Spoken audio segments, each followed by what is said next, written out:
Welcome to episode 20 of Dad Can We Talk. I'm your host, Anthony Ray. This is the last episode of season 2, so this makes it a special episode for me. I reached another milestone. It feels good, and I'm continuing to push. So today, for this last episode, I got a special guest with me, and he works with the Alachua County School Board in special education. He was the school-related employee of the year last year at Lake Forest Elementary School. And I want to welcome to the show my friend, Alonzo Mason. Yes, sir. Yes, sir. How you doing, bro? Hey, I'm hanging in there. How about yourself? Man, I'm good, bro. Yes, sir. You know, I'm ready to run my mouth, man. Talk some fatherhood. Yeah, we can do it. That's how we get down on Dad Can We Talk, man. You know, whenever I start out an episode, I always like to start out with this first question. I like to go back. And I like to know, what was your relationship like with your dad? And I want you to talk about that. Well, to be perfectly honest, we didn't develop a real relationship until I was grown. And that's because him and my mom separated when we were young. And to expound on that a little bit, we as kids never know what goes on between our parents, and then we tend to really hold on, and we have our own little grudges and stuff like that. We get upset with mama, and we missing daddy and stuff like that. So when we were in elementary school, that's when my mom and my dad separated, and my stepdad, which I love to death, know. But in the beginning years, it was hard you had no understanding of a new person coming into the house, and so with my dad, we would see him sometimes, Most of the time we didn't see him. He working 2 full-time jobs, trying to make sure he paying child support and everything. And it was hard because, especially with me carrying my dad's name, I'm a junior. I'm trying to live up to somebody who I never see. And I'm constantly trying to fill that void without having somebody help me fill that void. And so I put a lot of pressure on myself growing up, man. And I kind of wish I would have developed a better relationship with my stepdad a lot earlier in life. But I so stuck on I want my dad, not realizing that it's not that he didn't have time for us, he couldn't make time for us. Yeah. Because of working those extra jobs and stuff, trying to make sure we were taken care of, even though he wasn't in the house. That's real. So I appreciate and I love him to death. He's no longer with us. He passed in 2017. But I tried to make up for that in our later years. Getting off work, going to visit him, checking up on him. He was diagnosed when I was 16 with HIV. Yeah. And that was hard to understand because when I was 16, this is in the 90s. Yeah. We still kind of trying to figure out what HIV is. So I don't know if I could hug my daddy, shake his hand, or whatever. You just don't know. You're kind of scared because of the whole transmission process of you don't fully understand it. And I didn't understand it until I got a lot older. That it's okay to hug him. It's okay to shake his hand. And once I got that concept, man, I tried to show him as much love as I could because I couldn't show it to him before. Yeah. Yeah. And so, growing up was rough because of that. And then, like I said, all the extra pressure I put on myself to try to be not just a better person, but be there for everybody.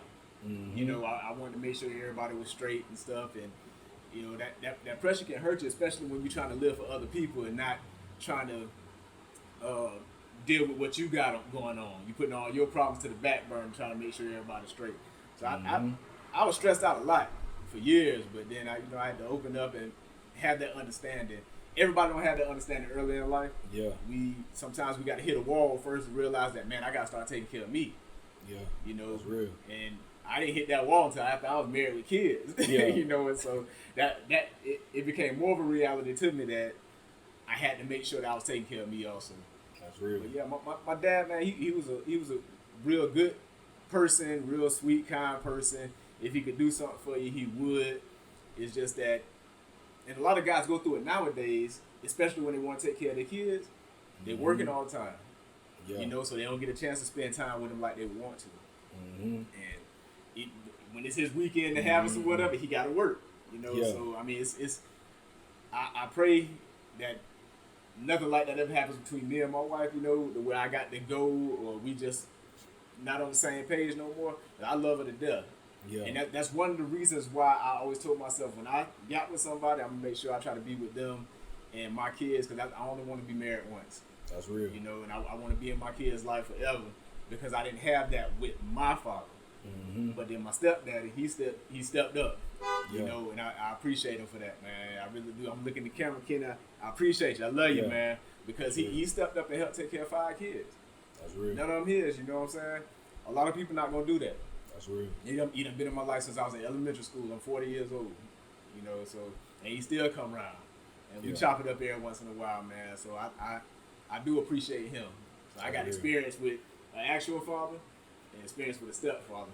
Yeah. And everybody don't receive that well. Some people grow up hating their stepfather, not realizing that this man took on a role he had to take on. Mm-hmm. You know, and we didn't make it easy for him either. Yeah. You know, we had our issues too because, you know, like you ain't taking my daddy's spot, you know what I'm saying? But it wasn't him taking my daddy's spot. You know, he was making his own way. That's real. And trying to figure out things just like we trying to figure it out too. That's real. So, to answer your question, yeah, I love my father to death. He did what he could do to help raise us. But my stepdad, he actually came in there and finished what my dad couldn't do. You know what I'm saying? He helped us to become men. You know, work ethic. You know, get out there, cut that yard, do this, do that. You know, he made sure he stood up. And looking back on it, I appreciate it so much. But back then, you know, you just like, man, you gonna be telling me what to do. You know, but you don't know no better. You don't know no better until you get grown, man. That's so, real. Yeah. That's real. How would you say that experience? How would you say that experience dealing with both your father and your stepdad? How would you say that has affected your experience now as you are a father yourself now? To be straight, it taught me about seasons. Yeah. Seasons come and go. They begin and end. My dad's season had to end because of whatever him and my mom was going through. You know, my stepdad's season had to begin somewhere. But it was up to him to take on that season, to take on that responsibility, and no matter what came with it, to stick with it. You know what I'm saying? He did that. That's real. He did that in a major way. And so from watching them, it taught me that if I'm going to start something, I got to finish it. You know, no matter what come my way, I got to keep going. I got to keep pressing forward. So, yeah, man, it's a blessing. I can't say it's a huge blessing that I'm able to come forward and tackle these different things that present themselves in my life, no matter whether it be a father, a husband, on my job, church, whatever the case may be, man. God has allowed me to be able to step up and not only go forward through that situation, but he placed people in my path to help me get through those situations too. That's real. You know, so yeah. That's real, man. Just a disclaimer, if y'all hear anything in the background, we are outside. Y'all know how I do it with Dad. Can we talk? I will pull up and we will talk anywhere. It don't matter where we at. And sometimes we get it in outside and you might hear some cars, you might hear a horn, you might hear some kids, you might hear all type of stuff. Airplane, whatever it is. But just ignore that. We just out here chilling and we talking, man. Yeah, my neighbor was just hollering at me. Yeah, man. So you got what, 3 or 4 kids? I got 3 kids. 3 kids. I got a 15-year-old, 14-year-old, and a 6-year-old who will be 7 this month. Okay. Yeah. So how has that been, man? All boys, right? All boys. All boys. It's a blessing too, man. Yeah. Like our last one, we wanted a girl. Yeah. To be honest with you, we were trying for a girl, but that ain't what God wanted. You know, so we end up with another boy, and I'm gonna tell you the blessing in that. We have 3 boys. Yeah. 2 of our boys are disabled. They have a disability called Pelizaeus-Merzbacher's disorder. The thing about that is it's a genetic disease, and it's carried through my wife. And so we didn't know it was a genetic disease until my 3rd son was born.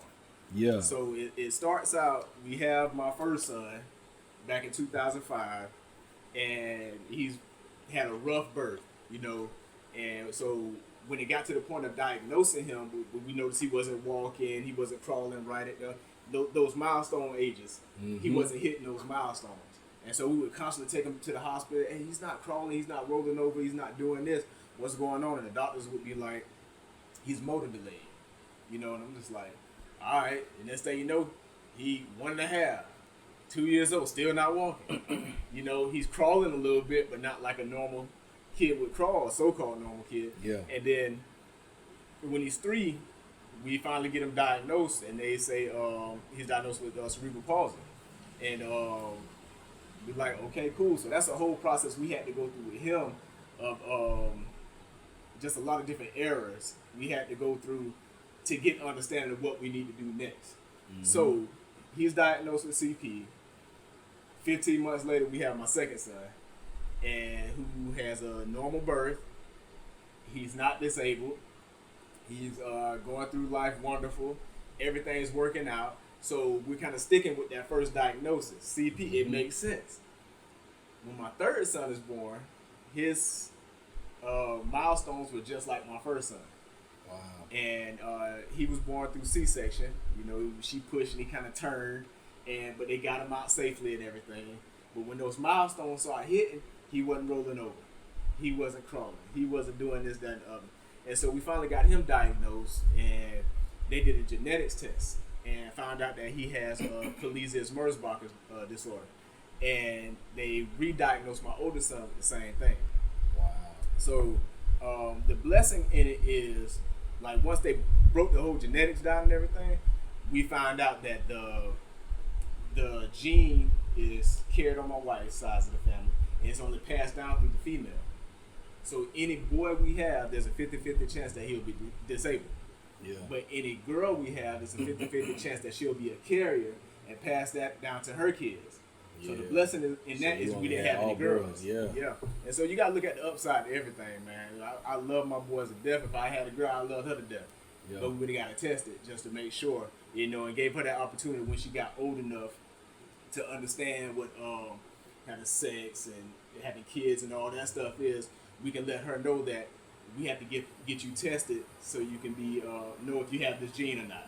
You know, and have an understanding of what's going on, what you could possibly be giving to your kids if they're born or whatever. And so it's just a lot we had to deal with during that situation. But I'm telling you, man, the joy in having these kids is so great because it's opened up so many different doors for us. You know, allowed us to meet so many wonderful people and other kids with disabilities and stuff. And I tell myself, if I would have never had kids with disabilities, would I be the person I am right now? Would I be trying to be an advocate for kids with disabilities? You know, because we get an opportunity to see what they have to go through. And a lot of times they get left behind in stuff we wouldn't even consider. Mm-hmm. You know, school, you don't think about kids getting left behind in school in a whole. But all kids get left behind, and then there's the special needs kids who get left further and further behind. Yeah. Because of society don't really look at them the way that they should. You know, so school is rough for somebody who has an intellectual disability. There's kids walking around as normal, looking as us, who have intellectual disabilities, and nobody knows about it. They haven't been tested. You know, and so they still have to do the same schoolwork as the other kids, and they get bad grades because nobody's taking the time out to see if they have an intellectual disability or not. It's easy to tell if somebody got a physical disability. Yeah. You can see it. But those intellectual things, sometimes people go through like playing that stuff off. Dyslexia is an intellectual disability.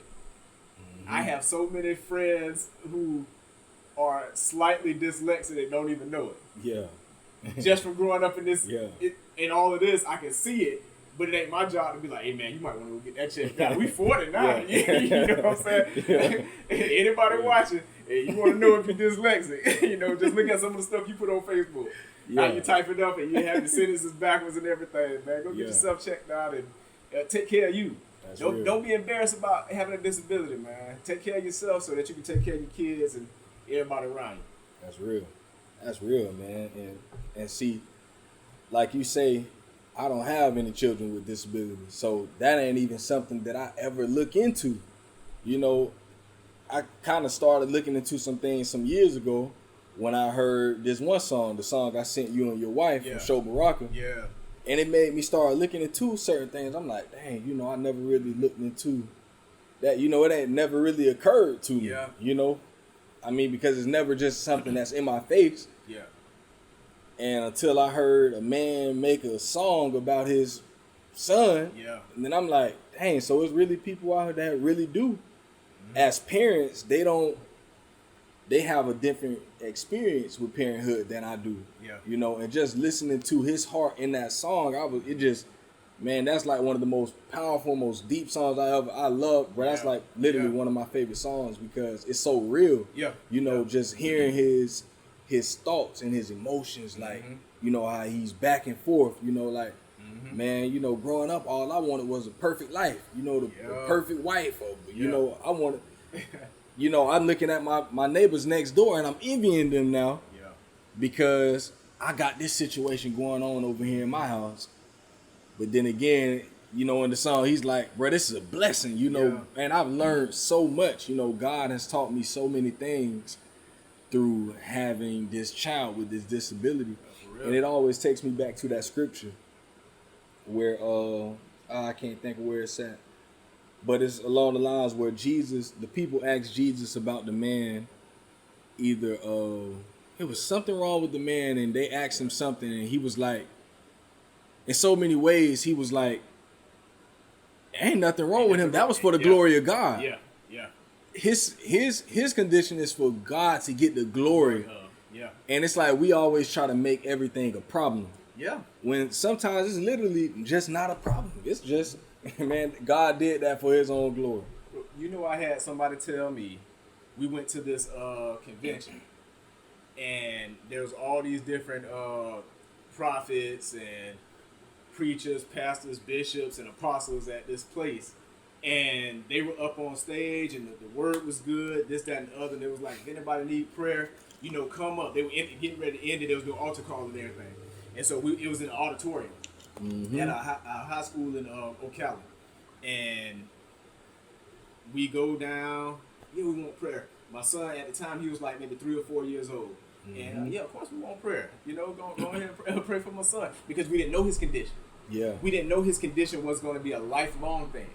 Yeah. You know, we've heard from different therapists and different doctors that, oh, he's just motor delayed. He's just motor. There's a possibility that your son's going to be able to walk one day. You know, and so we held on to that faith and everything that's going to happen. And so we went down and everybody prayed. They touched on my son and stuff like that. And they gave an awesome prayer. I got chills and everything. And one of the leaders at that time, he pulled me to the side after the service was over, and he was like, "Hey, let me talk to you for a minute." Yes, sir. He said, "You know, the only reason your son ain't get up and walk after that powerful prayer was because your wife didn't believe enough. Your wife lacked faith." And bro, that thing hit me so hard. I'm just like, because at that time in life, I was learning the word, and that same scripture you just talked about popped up, and I was just like, but in my mind, I don't want to challenge this man because I'm still new in the word, and I don't know the words to say. But what if it's meant for my son to be like this? You know, then we find out all these years later that he has a lifelong disability, and because of his lifelong disability, there's purpose in it. And he's touched so many different people's lives, man. I'm telling you, people just call me, text me, "Hey, how your son doing?" Met him one time. "Hi, just want to check on your son. You doing all right?" You know, and so you can't listen to everybody that come in your face and tell you something. You know, God don't send everybody to talk to you, man. He's blessed you with these kids for a reason. You need to seek him. That's real. Not what nobody else saying. Yeah, he might confirm some stuff through somebody else, but he gonna give you the answer. You know, so you listen to what he got to say to you, and you move forward in life. Because even though, just like Show Baraka, I want my kids to be able to walk and run around. Bro, I didn't want kids. You can ask my wife this. I didn't want to get married. Those are not my aspirations in life. I saw how hard it was growing up in Duval, you know, having nothing. You know, I'm just like, man, I don't have to worry about nobody. You know, I want to live and do what I want to do. And so, literally, overnight, I wanted to get married and have kids. Spent my whole little Takachala check on a ring from Kmart. Asked my wife about it. On a ring from Kmart. It was like $500 and something out my whole check. And got her that ring, and that's all I wanted to do ever since then. And when we started having kids, never once thought about them being disabled.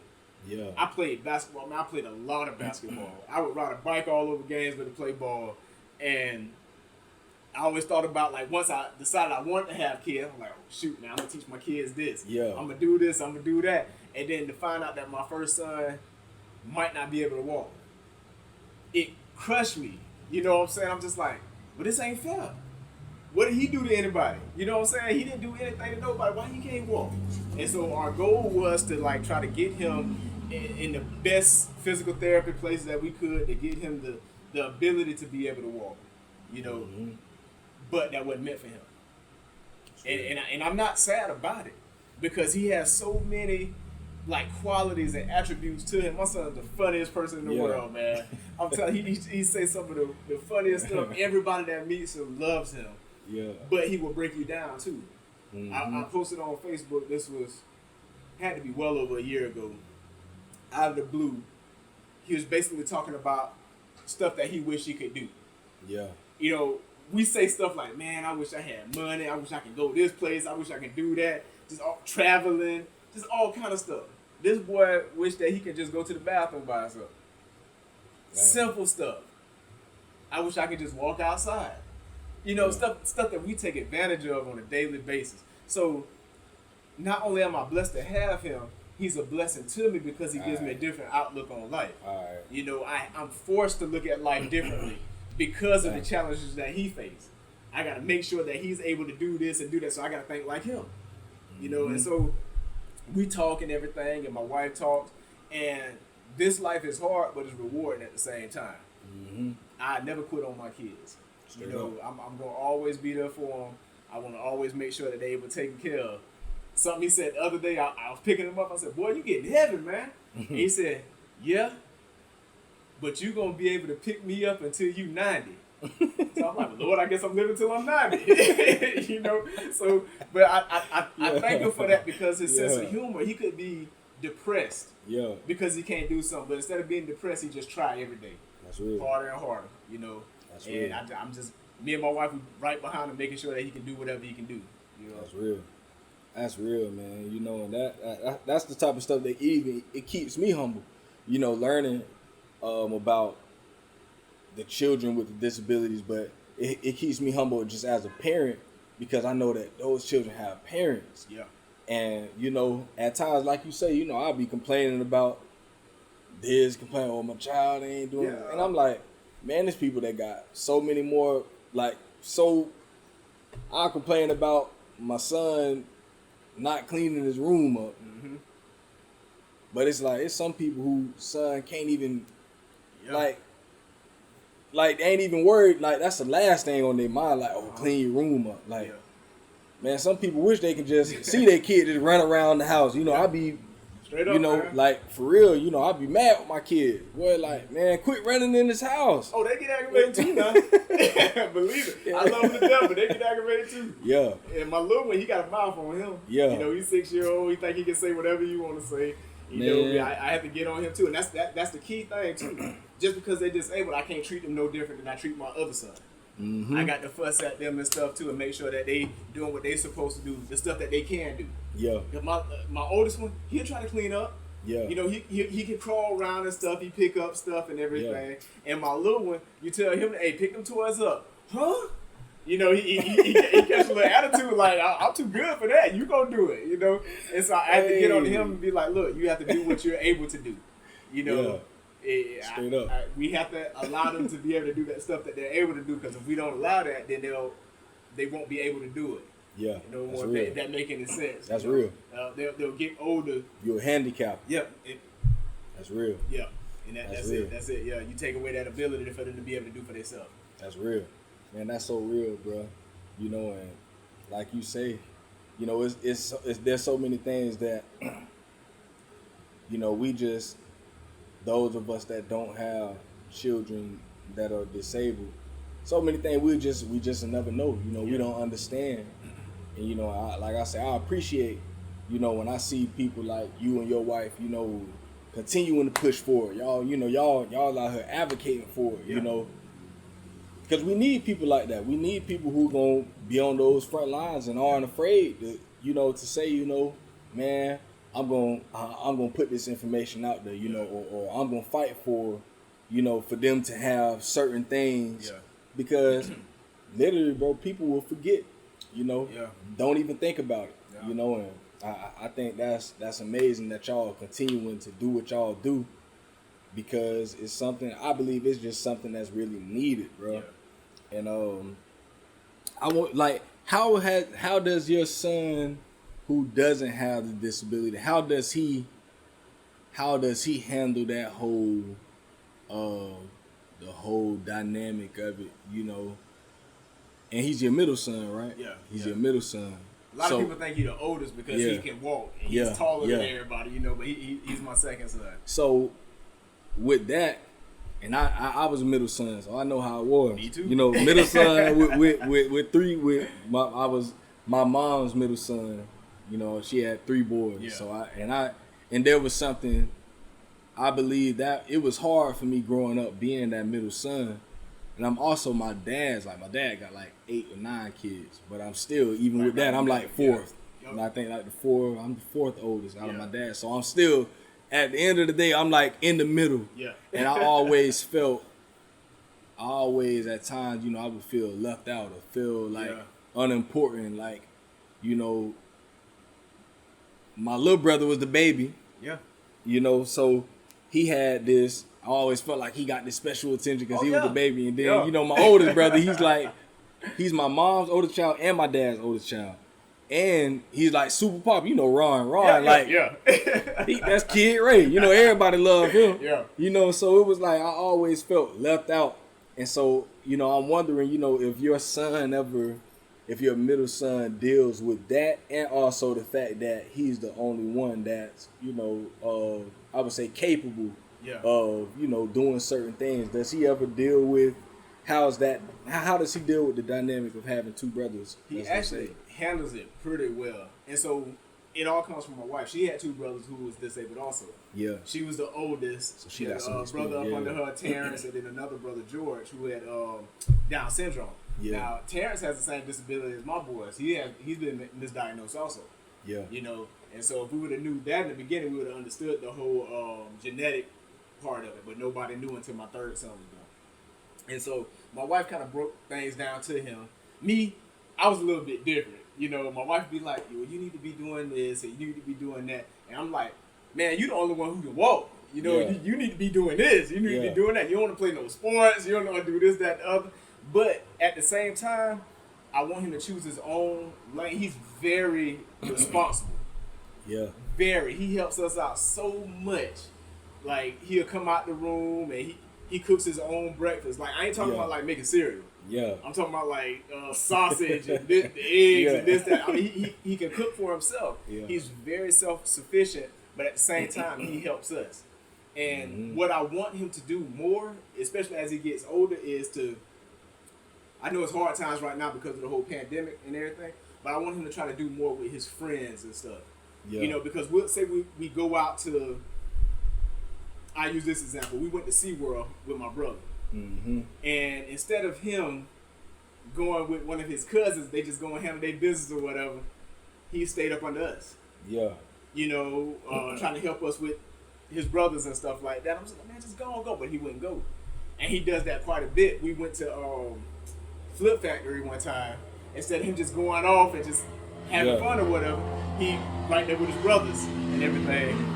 And so, well, I don't know if they can hear me on the airplane, but he's very self-sufficient, but at the same time he's very caring. You know, he worries about what other people think, and he wants to please everybody. You know, and so that was my issue with being the middle child, always trying to be there for everybody else, and so I don't want that for him because you'll miss out on a lot of life. And you know, and so I try to get him to understand that it's okay to be there for people, it's okay to help people, but sometimes you gotta look out for yourself. You know, I went through all that, so you ain't got to. Straight up. You know, and like he knows our financial situation and everything, so if he wants something, he'll hesitate on asking for it, and I'd be like, well, what you waiting for? You know, if I got it, I'm gonna get it. You know, but if I ain't got it, I'll let you know. You know, I do what I can to help you out. Because he don't ask for nothing. You ask him what he want for his birthday. Well, I'm straight. Yeah. You know, I mean, real humble, real respectful kid. You know, and I like to say we raised him that way, but I think he was just born that way. Mm-hmm. Especially when he started understanding that his brother wasn't like him. Yeah. And then he had another brother who wasn't like him. You know, he don't shy away from it, man. I thank him for that. Yeah. Because he's going through a whole lot that I never had to worry about as a child. That's real. You know, and so to be as responsible as he is, and he has like adult tendencies. Yeah. Like when he was in 4th grade, this boy brought home a application. Yeah. I ain't know nothing about it. I'm at work. I used to do corrections. I'm at work. I come home and my wife says, "Hey, I need you to look at something." I'm like, okay, what's this? I'm looking at the application. I'm like, what's this?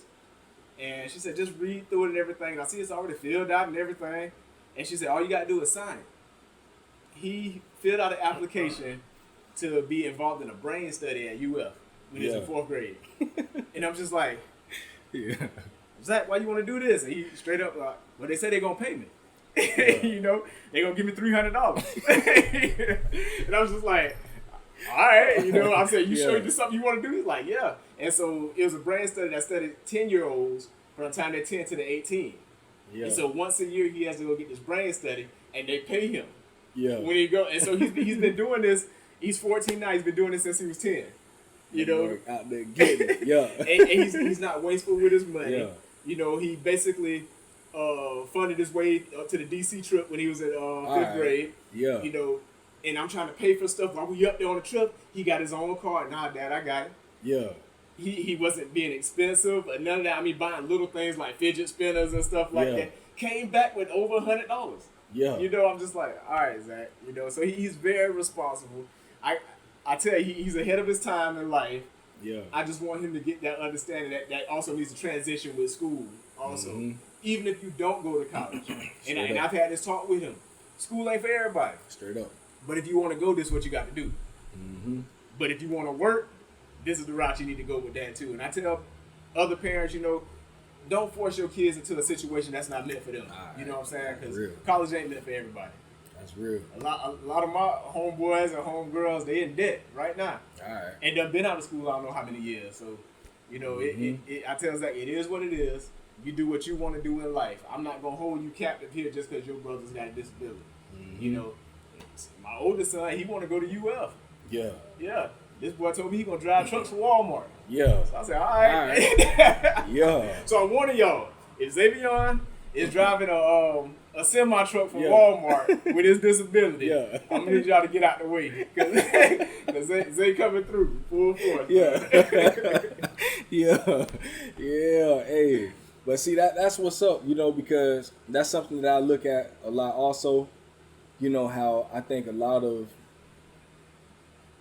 parents, especially a lot of dads, and I understand it, a lot of dads, you know, we have these dreams for our children, and we try to, you know, at all costs and at all expenses, make sure that they're going to either, they're going to go to the NFL, they're going to go to the NBA. Yeah. Or whatever it is that we're pushing our children to do. And sometimes, like, they just don't want that, you know, and it's okay that they don't want that.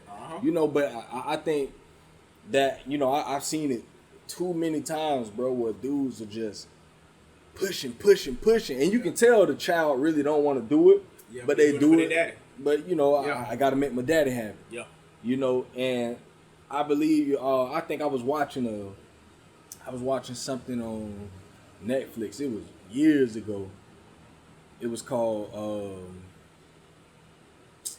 Trophy Parents or something like that. Okay, yeah. Where I think one of the guys, he had a daughter that she was maybe 8 or 9. He had her playing golf. Bro, this man was going so hard on this little girl. I'm talking about cursing her out and all that, bro. I'm talking, and she was just like, she used to it. You know, and, you know, as they were interviewing the guy, they were like, why would you do that? And he would just, you know, she's going to do this. Yeah. You know, I don't care what she thinks. I don't care how she feels.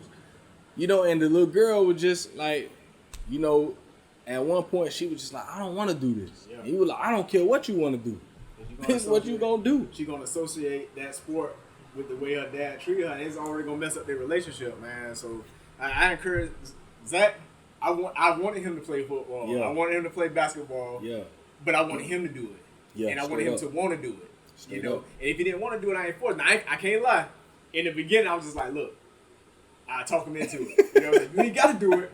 You know what I'm saying? But if you want to, you know what I'm saying? That's right behind you, man. Yeah. So when he was like 6, he played basketball for me. Yeah. And he has a natural talent. Me and his mom played basketball. Both of us ran track.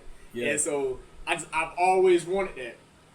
But he wasn't into it, and you can see him getting better. Yeah. But he wasn't into it, and so I didn't force him to do it no more. Yeah. And then he played flag football, and he just like kind of hid the whole season. Yeah. Cause like in the it was a church league. I can't think of what it's called right now. Not Upward. upward. Okay, upward. And so he was doing that. And so in Upward, you have to every week you rotate in a different position. Yeah. You go from in the line to running back, the quarterback, or whatever. And so he would push off the quarterback position because he don't want everybody looking at him. He just want to go out there and help, but he don't want to be the main component or whatever. Yeah. And so the last game of the season, he couldn't hide no more. He had to play quarterback. This boy ran for a 65-yard touchdown and threw for 2 touchdowns. All right. And I'm just like, got off. Zach. You know, and he didn't want to play no more after that. Yeah. You know, I got that understanding that he doesn't have a desire to do it. Mm-hmm. And also, he don't want to get hurt. Yeah. Because he see daddy walk around the house limping and stuff. Yeah. And I done beat my body up so bad to the point that where I walk around here like Fred Sanford. I got arthritis in both my feet, you know. And so the last thing I was able to get him to do was run track. Yeah. And after going through it, he didn't show any more interest in it. And he was progressing. Mm-hmm. The boy can run and everything, so Yeah. my hopes all the way up here. I'm just like, yeah, bro, we're going to go to these track meets and everything. Yeah. And then he just got to the point where he wasn't interested no more. I was more interested than he was. Yeah. But I just told him, I was like, you know, I'm just going to – his grades started dropping a little bit, so I said, I'm just going to pull you out of track, man, so you can focus on school. And so I did that, and which it wasn't a bad thing because the pandemic hit right around that time, and so they wasn't going to have no meets, no ways. And so I want him to do what he want to do. He talk about playing sports in high school, but if he joined a team, he joined a team. Yeah. I ain't going to force him to. You know? Straight up. That's the way. That's how it got to be, man. Because I think in the end they'll thank us for that. Yeah. You know, because I know a lot of guys right now, you know, that I grew up with that was just doing. It was just doing stuff just to be doing. Just to be doing it. You know, it, and they ended up not really doing nothing with it. Yeah. And it's like all these years, you know, and some of these dudes was so smart, bro. Uh-huh. They could have did almost anything, Yeah. bro. You know, and that's why I with my son, you know, he's 4. Man, I ain't pushing him in no direction. If you want to do something, I'll be behind you. That's it, bro. Yeah. Bro, literally, bro, I don't push this man for nothing. All I'm telling, bro, make sure you learning in school, bro. Yeah. That's all I'm on you about. Mm-hmm. You know, making sure he know that stuff, and he's showing the signs where he like my oldest daughter. My oldest daughter was just, I mean, she's a learner. She's smart. Information. Yeah. Man, my son, he's showing them same traits. I'm like, okay, cool. Go for it. And I'm making sure y'all stay on that. Outside of that, he don't really. Only thing he show interest in is trucks. Okay. You know, trucks. He like anything with a wheel. He like to turn them over and just look at the wheel. He be studying the wheel or something, like the motion. I'm like, I don't know. Mechanic on his own shop and everything, man. It's money to be made out there. Man, all right. Man, and that's the type of stuff I wish I would have knew back when I was in high school, because when I was in high school, you know, I played basketball in 9th grade, East Side. Played on that freshman team. When grades started slipping a little bit, my mom was like, I'm going to just take you off for a little while. And I was like, you take me off now, I ain't playing no more. You know, and I was trying to be hard. And I was like, well, shoot, I ain't going to play no more. And I did it, you know. And that was always my only dream I had was I want to play basketball. I wanted to go to Villanova. Oh, man. You know, and I wanted to play for Jay Wright. And, you know, I was like, once I held on to that dream, even though I wasn't playing, I was hooping every day. Every day, yeah. You know, I'm hooping. Yeah, I'd be a war. You know? Yeah. Man, I'm hooping. I don't care where it's at. And then I think that dream probably died maybe 20. Once I hit 20, I was like, yeah, that's dead, bro. Yeah. You know, and it was. Now you just hooping just to hoop. Yeah, it literally like I stood. That's when I started smoking weed. Yeah. The reason why I used to not smoke, I used to feel like, bro, I can't smoke. Boy, I'm a hooper, bro. Playing basketball. Boy, I'm trying to go to the league. Yeah. Boy, I ain't messing up nothing. And you know, I never forget. Well, I just felt like, dang, like I ain't doing nothing with myself. Yeah. You know, but I was always smart. I always could, you know, that was one thing that my teachers used to always put on my report card. Mm-hmm. Needs to work up to his potential. Yeah. Bro, I heard that from other people see it in you, but when you ain't got people close to you pushing you to do better, you don't try to do better. Yeah. And see, we didn't have that growing up. Right. My sister was the brains. Yeah. You know, my sister had it. You know, we were always kind of envious of her with her A's and B's and stuff like that. And I'm just going to school barely making it. Mm-hmm. You know, not saying I didn't want to do better. I just didn't have that drive. All right. And then, like, the only thing that kept me wanting to be better than I was when I started getting the extracurricular activities. And that wasn't until I went to Eastside. I went to Buell's my first 2 years. And then I went to Eastside and I ended up joining the Kappa League. And running track and stuff like that. And I had to get my grades up to continue doing that stuff. Right. You know, and I'm just like, I had so much fun doing it. I was forced to get my grades right, you know. But then, by then, it was too late. Mm-hmm. You know, and then I ended up going to Lofton, you know, trying to help, trying to get my grades so I can get a scholarship. I had scholarship offers and everything. And I'm like, oh, shoot, I might be going to college. And then next thing you know, they sending me letters saying that I look like I'm going to be an academic risk.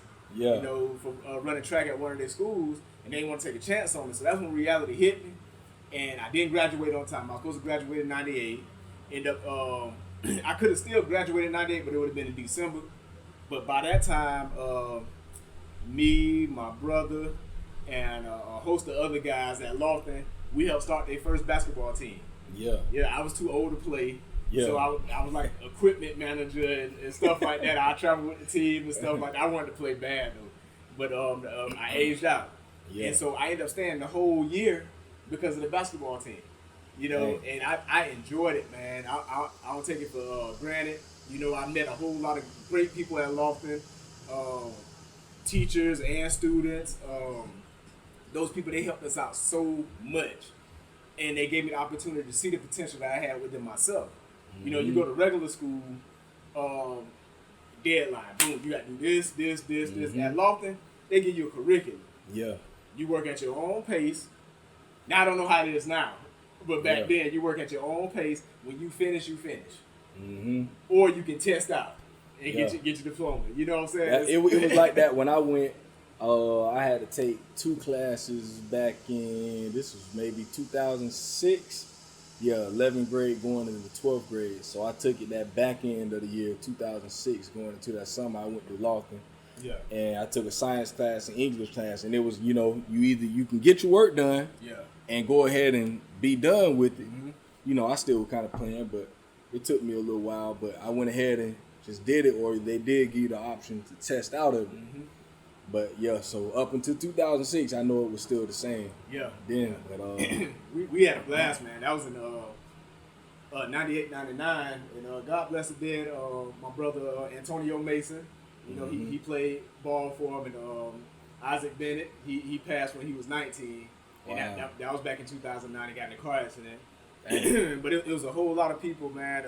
Shedrick Anderson, Bubba Martin, Charles Norfleet, you know, it was a whole lot of guys, and like we ended up only having like 6 or 7 people on the team. Yeah, and was just killing it. You know, we played small schools, but they was fully stacked. You know, 10, 11, 12 players. They subbing in and out, and we running dead tired. Yeah. You know, and still winning games. You know, so it was a cool thing, man. That's what's up, man. That's what's up. I wanna talk about marriage, man. How long you been married? 15 years. Ooh, that boy got the 15. So this the thing, and I want to clarify this for some of the people who think like this, because a lot of people think me and my wife got married because she was pregnant. Yeah. And that wasn't the case. I proposed to her when we was 23.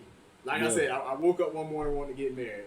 When I spent my whole check at Kmart and bought a ring, and I held on to that ring until her birthday. Yeah. And I proposed to her on her birthday, October 27th. And that was in 2003. Yeah. We were going to start saving up for a wedding and all that stuff. And then that following year in 2004, her baby brother passed away.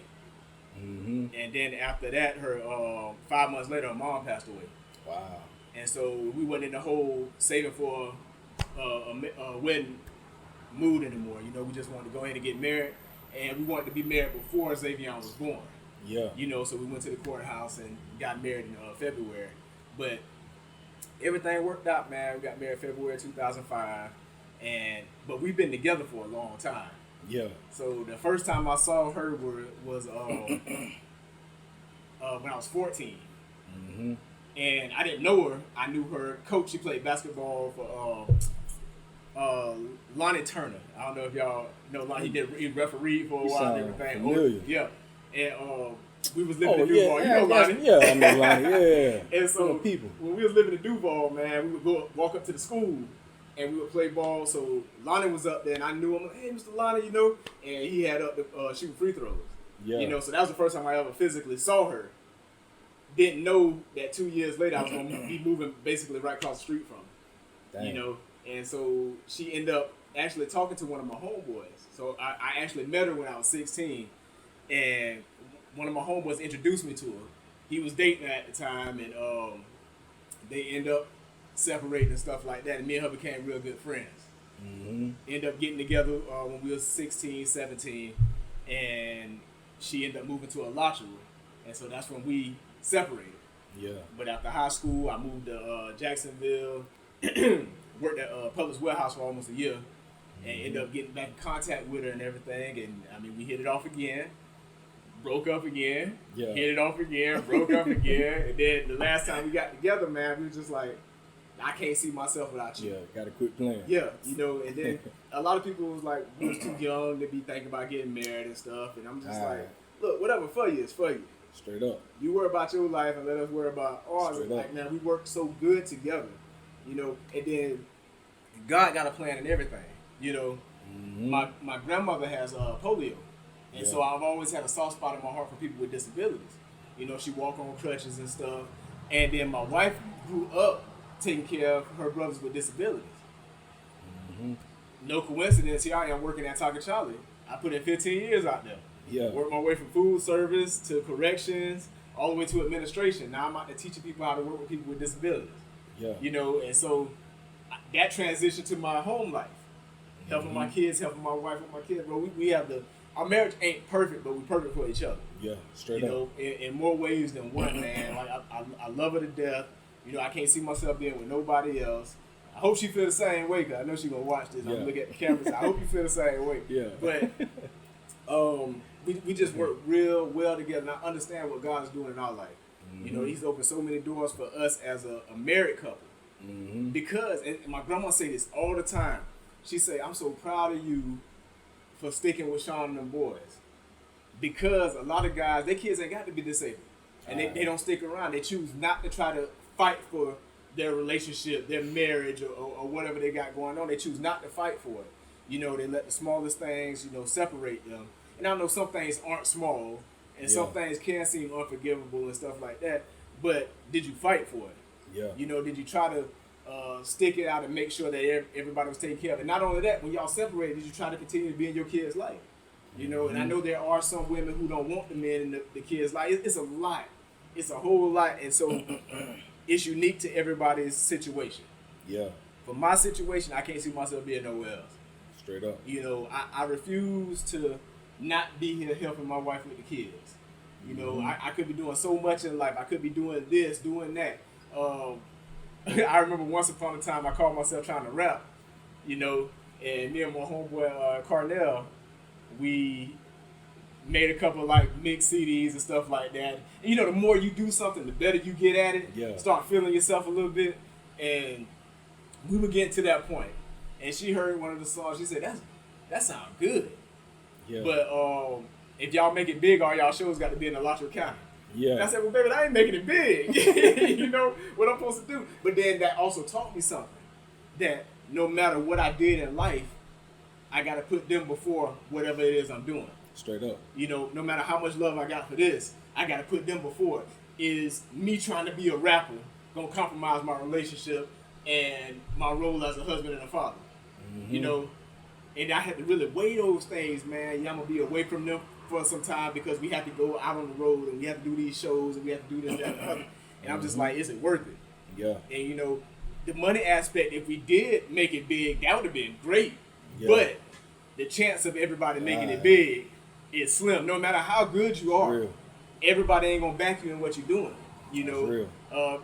People going to dislike you because they trying to do the same thing. And somebody might be better than you, but they're not getting the same exposure you get. You know what I'm saying? So, I mean, just it's a lot that goes into it. But to answer your question, bro, I can't see myself doing nothing else than what I'm doing now. Yeah. You know, being here for my family. No matter what work looked like.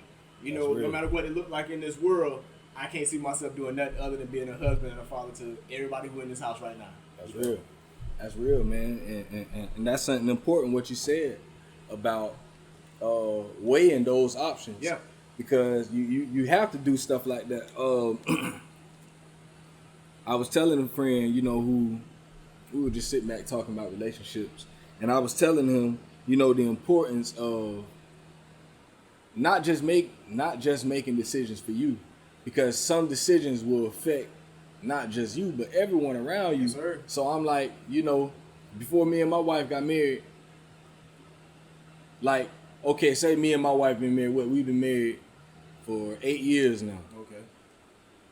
And now all of a sudden today I'm like, man, baby, you know, I'm finna go to the military. Yeah. I just can't be like, well, I'm gonna just go to the military. Man, we ain't talked about this. At all. You know, we ain't, especially like if you gonna make big decisions like that.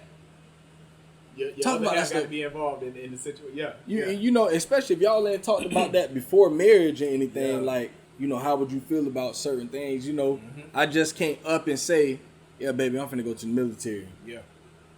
You know, she gonna look, you know, and she would be right to be like, Yeah. nah, you, like, You made a commitment to us. You know. come on, like you gonna go make another commitment like that? Yeah. You know, and that's something that would literally, like, and some people say, well, you let a person run your life. That ain't a person running your life. And I've heard that. I've been called henpecked, Yep. this, that, and the other. You know, you and your wife share a bank account. Yeah. Yeah. Yeah. You know what I'm just like, yeah, you and yours don't. You know, no, that's her money. I'm just like, okay. Even if I had a separate account, she would know about it. You like, know, but you live under the same. Yeah, and to me, that's keeping a secret that's not needed. That's real. You know, how can you trust somebody that's keeping money away from the family if that money could help? Exactly. You know, but people do what they want to do, man. Yeah. I don't knock them for what they're doing. I just can't do what they're doing. Exactly. You know, it was a big conversation about that maybe last year on Facebook. A lot of people was talking about that, and someone asked me about it, like, you know, they were like, ooh, why would you share an account? And I'm like, man, I remember bro, that. You I know, remember yeah, that. it was, everybody was talking about it, and I'm like, I just don't see the issue. Yeah. Like, I don't. if I'm working and she working and we both bringing out, we gonna spend our money together anyway. Anyway. The bills got to get paid. You know, the kids got to eat. We got to eat. So in my thing be, in order for me to stop, this is why I was saying earlier, you might hear some music. We're going to let the music come past. We're going to let the music roll past real quick. Welcome to Highland Court. Yeah. Yeah, but, you know, my thing was, like, if I work and my wife work, like, what's the difference? Like, everything, like, if I'm paying, I don't like having to be questioning about nothing. Like, Exactly. I always tell my wife straight up, man, babe, you got the access to the account just the way I do. Yeah. If you want to know what was spent, go look at that account. Look at it. If you want to know what's going out of the account, go look at the Look at it, account.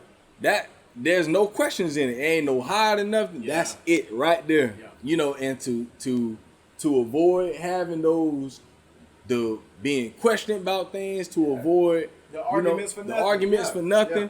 Man, babe, I tell my wife quick. Well, you ain't look at the account today. I check the account every day. Yeah. every single day. I check it probably about 10, 15 times a day. Yeah. I'm always on it, just to make sure, I'm looking at stuff, making sure ain't nothing coming out, making sure they ain't, just keeping tabs on it. Yeah. And I tell her the same stuff. Check that account. Make sure it's straight. Yeah. So if it's something suspicious going on, ask me about that, and we can have that conversation. Even with purchases, bro, we consult each other before things. Exactly. Like even before, bro. And some people think it's weird, but I don't care what people think. Like, say somebody want me to go do something with them. Hey, bro, you want to go shoot some ball? You want to go to the movie? You want to do this, that? Hey, baby, it's all right if I roll with such and such. Yeah, go ahead, man. You gotta ask your wife. I'm like, bro, it's a respect thing. Yeah. And actually, in my family, it's bigger than that. Yeah. Because now I'm leaving for a few hours, and she got to take care of all the kids. All right. She got to put my oldest son on the toilet. She got to do this, that, and the other. That's You know, real. it's a lot of work, and so we give each other that respect of letting her know that I wouldn't mind going to do this. Is you gonna be okay? That's real. And so and she does the same thing with me. And I oh yeah, baby, enjoy yourself. I got to, Straight up. And so it's a respect thing. But a lot of people look at it. Oh, you got to ask your wife for permission. You got to ask your husband for permission to go somewhere. I'm just like, y'all look at it how y'all want to, man. I got to live here. Straight up. I ain't just finna go leave. You know what I'm saying? But people do things the way they do it. We do things the way we do it, and we happy. Straight up. And that's the biggest thing, What work in my house might not work in your house. Exactly. And I got to make sure that my house is straight. I ain't got no time for no nonsense. I ain't got no time for all that drama. For no reason at all. When things can be settled right there in the beginning, and just like with any other relationship, we have our times where we get in little arguments and stuff. Straight we up. look back on like, yeah, that was stupid. We should have been fussing right. over that. But at the same time, that stuff needs to happen because it lets us know that even though we've not been together for so long, we still learning each other. All right. Still. And we learn different aspects of how we feel about this, that, and the other. And that's what a marriage is supposed to be, man. You ain't supposed to be one way the whole time. We grow. Straight and up. as we're growing, we're giving off different vibes sometimes. And, I didn't know you felt like that about this, that, and the other. Okay, well, now you know. Straight And up. then we can have a real conversation about how we need to go forth in certain situations, man. But everybody not the same. That's real. Some people want to hold on to themselves, and they can be married for 20 years and still don't reveal their true self to their significant others, man. And so we all have our issues, but at the same time, you got to be willing to work through that stuff. That's real.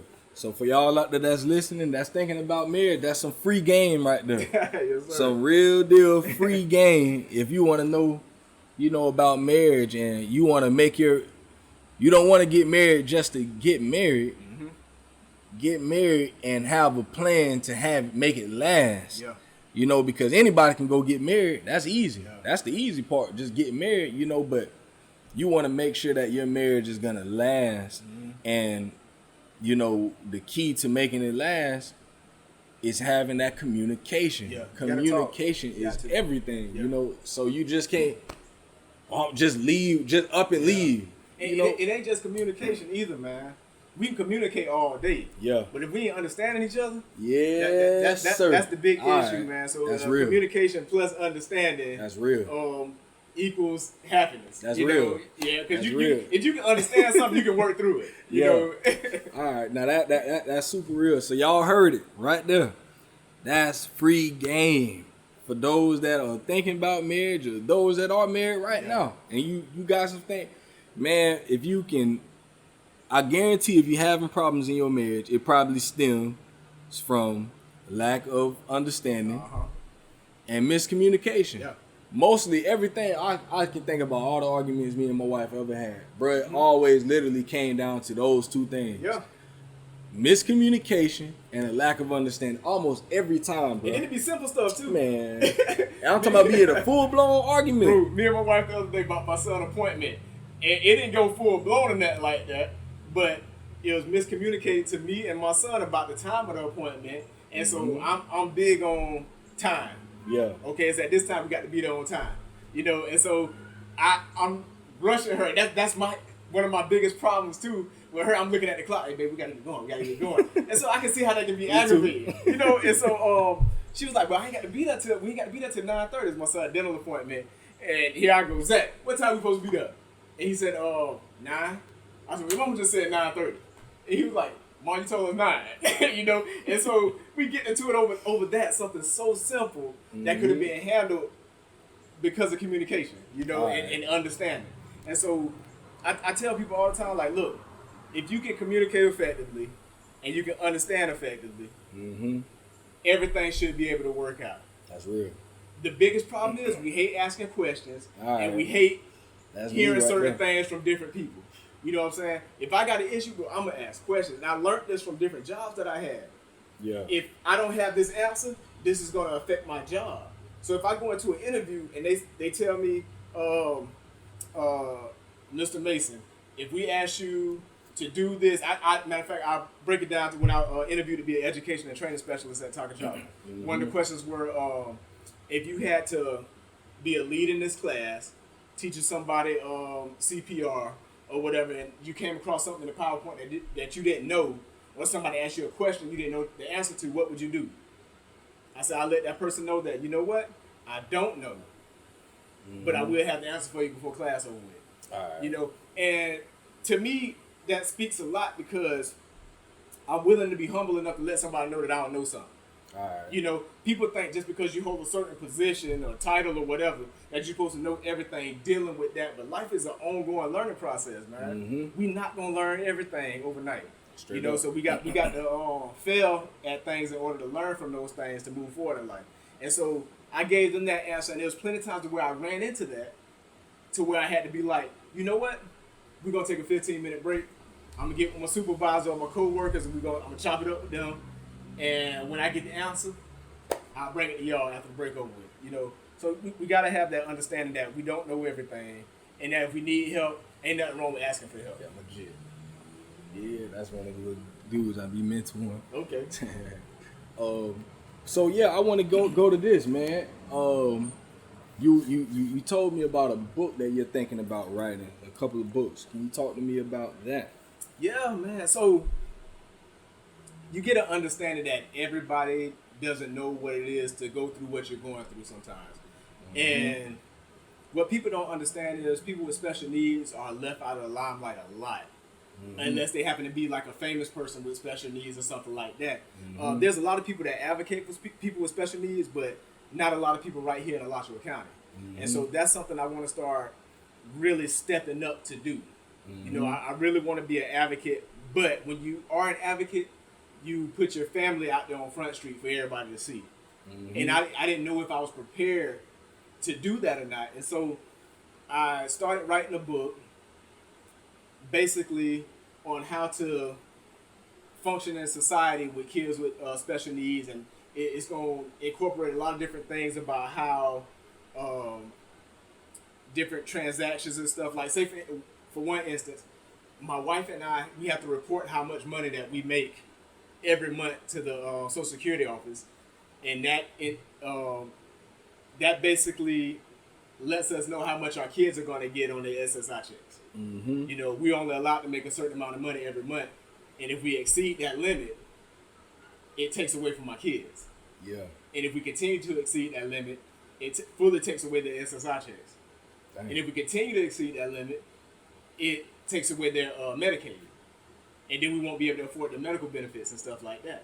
And so we had to, as a family, we had to make a lot of different choices in life in order to go forward and make sure that our kids had those services.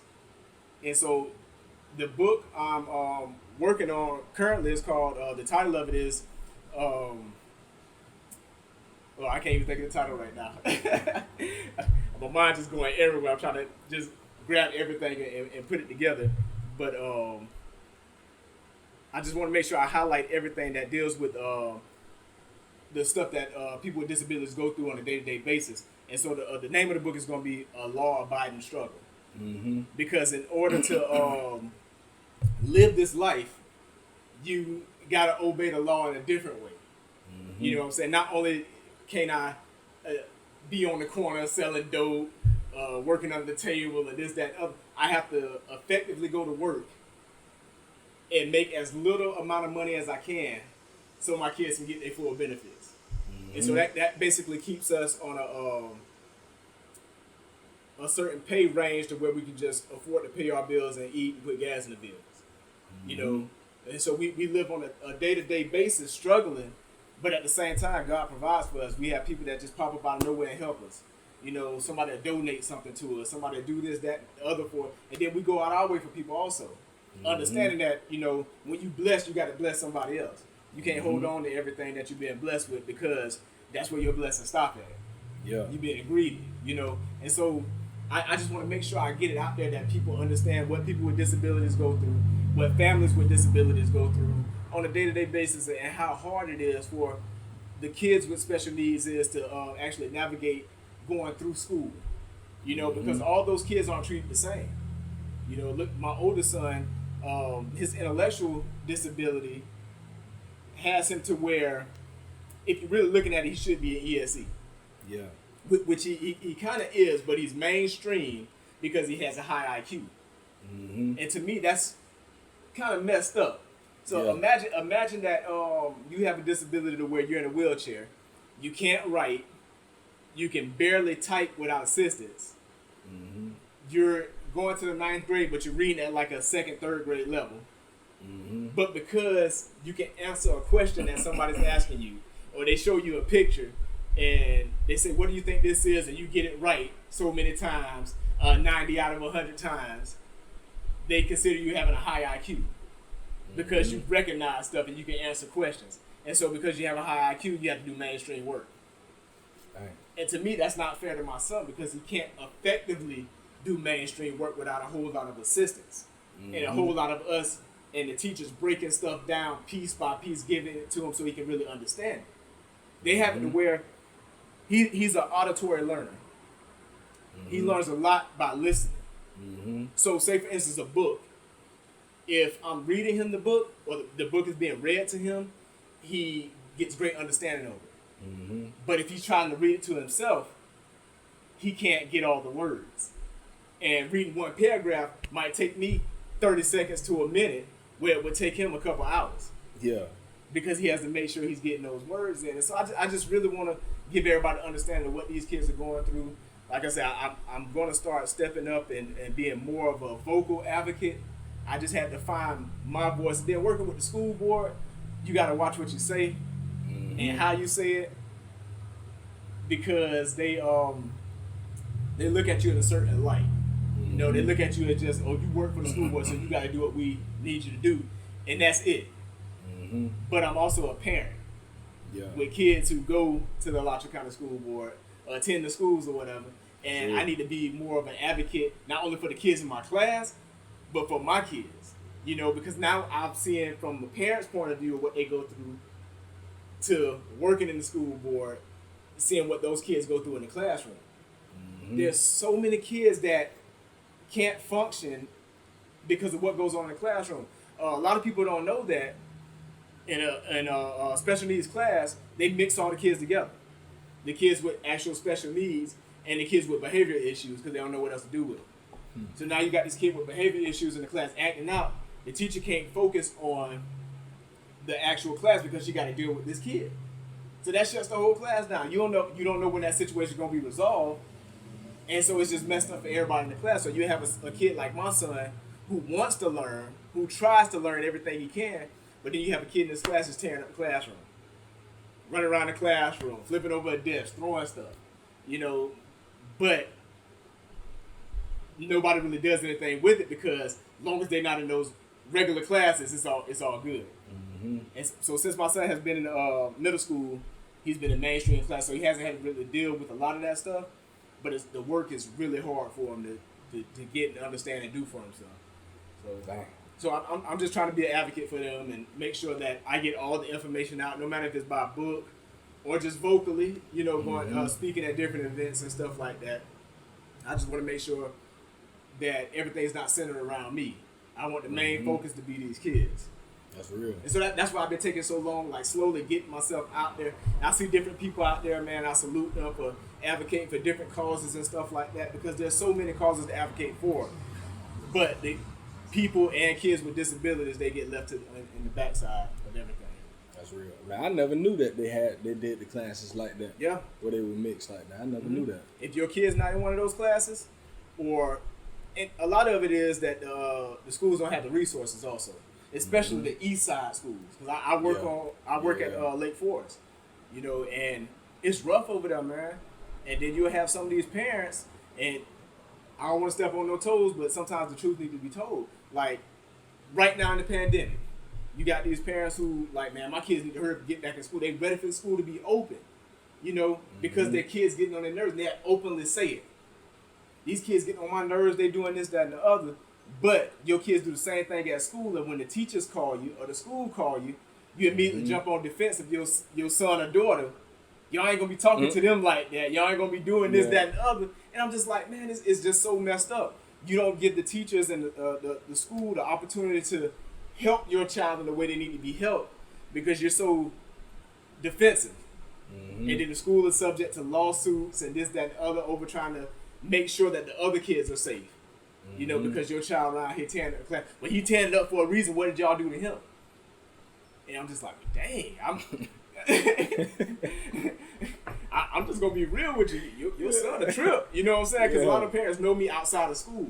Yeah. And I haven't been with the school board for a real long time, just under 2 years. Yeah. And I have no reason to lie that your son ain't as bad as they say he is when I see him jumping on top of the building and running around the school and hitting kids and stuff. I'm like, wow. Yeah. And then I have to make sure that I'm straight because you don't want to put your hands on the kids. Yeah. I can get in trouble. I can lose my job. I can get arrested. Straight up. Yeah. People don't know this. Bro, if 2 kids bust out fighting and I can break it up, I can get in trouble because I'm not trained to handle the kids. Your kid could be getting beat up and I'm supposed to stand there and just look at it because I ain't trained to separate those kids. Dang. We have to call the resource officer, the BRT, the principal. Certain people at the school are trained to break up fights. And I was a correction officer for 10 years, but we could get in trouble for that. And then some parents don't make it no better. I see your kid getting beat on and he obviously getting his butt kicked and I separate them. And then the kid saying, Mr. Mason did this, he did that. Now I'm in trouble and I'm getting fired for keeping somebody's child from getting a concussion or something like that, or even worse. So it's hard working at these schools, but I do it because it allows me to make a certain amount of money to where we don't go over the dollar amount that the state say we can't go over, so my kids can keep their benefits. Dang, yeah.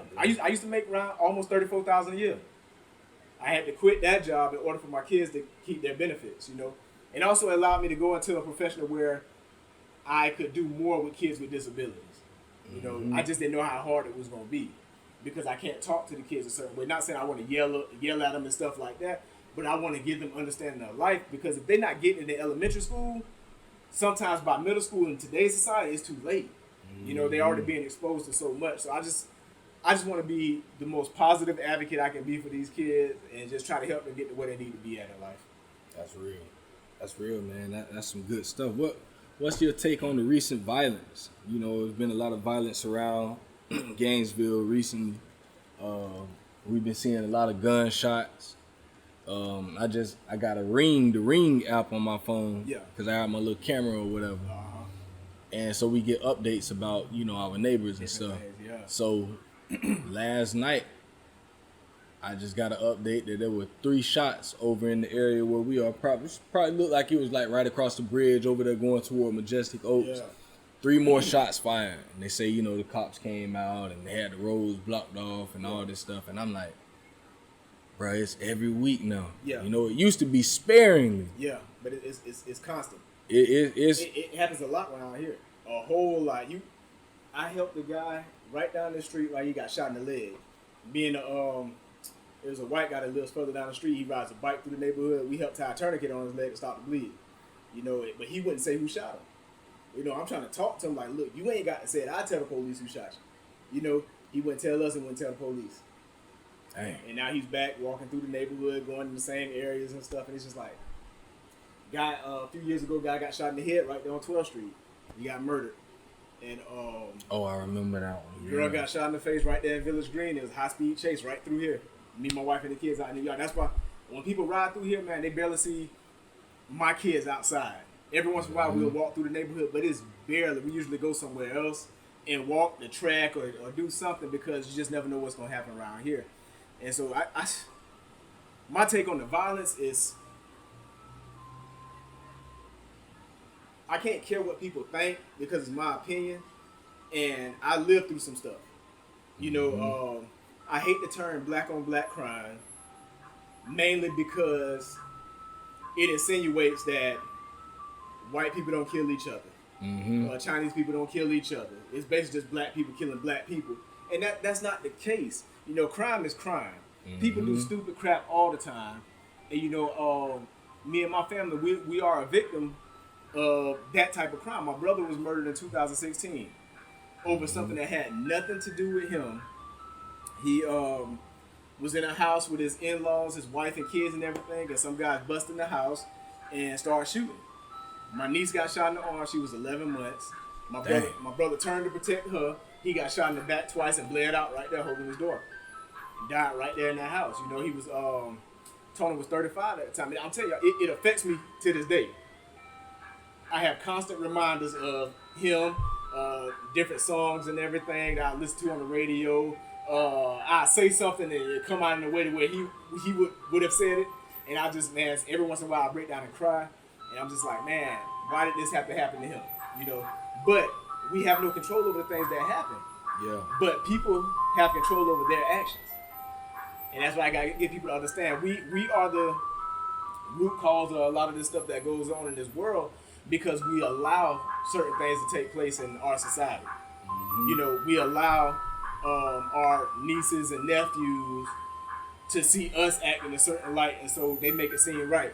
You know, I know a lot of guys my age right now who are still out on the corner, you know, not necessarily on the corner, but doing their thing, whether it's selling dope, this, that, and the other, doing illegal stuff, you know, and we're 40 years old.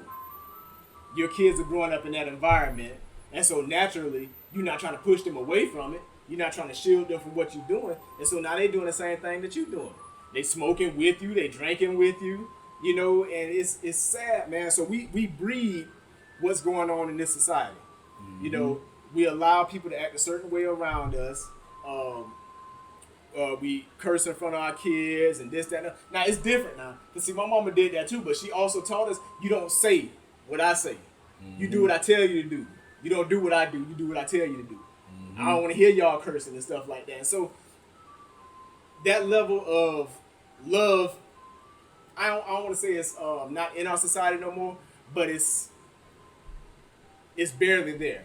Yeah. Certain people are doing it. A lot of us are just trying to give our kids everything that we didn't have in life, you know, and we're spoiling them. And then they see this whole gang culture and stuff like that, and they want to be a part of it because they think it's cool.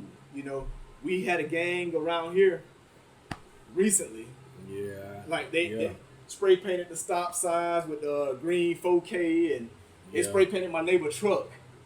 And I'm like, yo, that is so stupid. Even if you are gonna be in the gang, why mess up the neighborhood that you live in, where people are buying houses and you got your grandparents and uncles and aunties and mom and dad trying to live and stuff like that. Why mess up your own neighborhood? Not saying I condone them going and messing up nobody else's neighborhood, but it just don't make no sense for me to walk around this neighborhood spraying 4K on people's houses and on the stop signs and mailboxes and stuff like that. It's stupid to me. But you have people that glorify that culture, and all they do is expose their kids to certain movies and stuff like that. You know, I watched Boys in the Hood when I was young. I still ain't want to grow up to be no gangbanger. Yeah. You know, it was entertainment. We grew up learning the difference between that type of stuff, but people gonna make their decisions, man. The violence is not gonna stop until people get to the point to where they're tired of who they are. You know, and because they're the problem, and they're allowing their kids and nieces and nephews to do the same thing that they're doing. You know, it's going to be an ongoing thing until we sit back and say, you know what? Something has to be done, and it starts with me. And that's what it starts with all of us. All of us who have kids, that's what it starts with. If you got kids in elementary, middle school, high school, who any kid who isn't grown yet, and to the ability where they can think for themselves, if you got those kids that are that young, stop allowing them to see you do certain things. Right. If you smoke, don't smoke around them. You know, if you drink, don't drink around them. You know, I mean, yeah, we had to where my dad, my stepdad or whatever, hey, go get me a drink out the refrigerator, beer or something like that. but he ain't getting drunk. Yeah. You know, he ain't passing out or nothing like that. You know, so we gotta take accountability for the things that we do in life, and make sure that that accountability flows from us to our kids. You know, I don't want to see you doing this, that, and the other. I don't care who your friends are. That's real. And so it starts with us. Only we can change the world. Yeah. The parents with kids. And I won't even say that the music makes them do this, that, and the other, because there are kids. And the downside is, bro, we do have a lot of kids who aren't being diagnosed with intellectual disabilities and stuff like that, because a lot of them are more susceptible to being in a gang or listening to music and wanting to do what the rappers say or whatever, or watching a movie and doing what the actors say do. And people don't realize that. I did corrections for 10 years at the Seguin unit, and a lot of those guys that were in there were intellectually disabled. Some were in gangs. But when you're around them, you understand why. I don't fit in nowhere. That's something else we got to stop doing too. Stop teaching our kids how to pick at kids with disabilities and stuff too, man, because it really messes those kids up. I mean, we were picked at a lot growing up just for being poorer than everybody else. All right. You know, I'm just like, y'all poor too. You know, it don't make no sense for y'all to be picking at us. Well, because my shoes came from Walmart and yours came from Payless, you better than me. Yeah. You know, and so it's just stupid stuff like that, bro. And so it kind of play on your mental state, man. You grow up not being who you were meant to be in life because you hold yourself back because you were bullied or picked at or whatever. You know, so we got to stop doing that. Stop teaching our kids how to pick at people for having less than what they have. You know, people struggling, man. If you can help that person out, help them. Straight up. I had plenty of help, man. I've had friends and different people or family that say, hey, your boys need some clothes. I got some shoes over here, barely worn. You think your boys can? Man, I'll hold on to them shoes till my boys can fit them. Man, all right. You know, and so, you know, for real, we've all been in compromised positions to where we can't do for our family, but we got to do what's necessary for our family. Straight up. Straight up. That's real, man. You know, and some days, you know, I get asked the questions, and my thing been lately, you know, just whenever I do get, when I encounter a young man, you know, I ask them, you know, I ask them, you know, what y'all need, you know, like how can my age group help y'all? I'm like, I ain't no youth no more.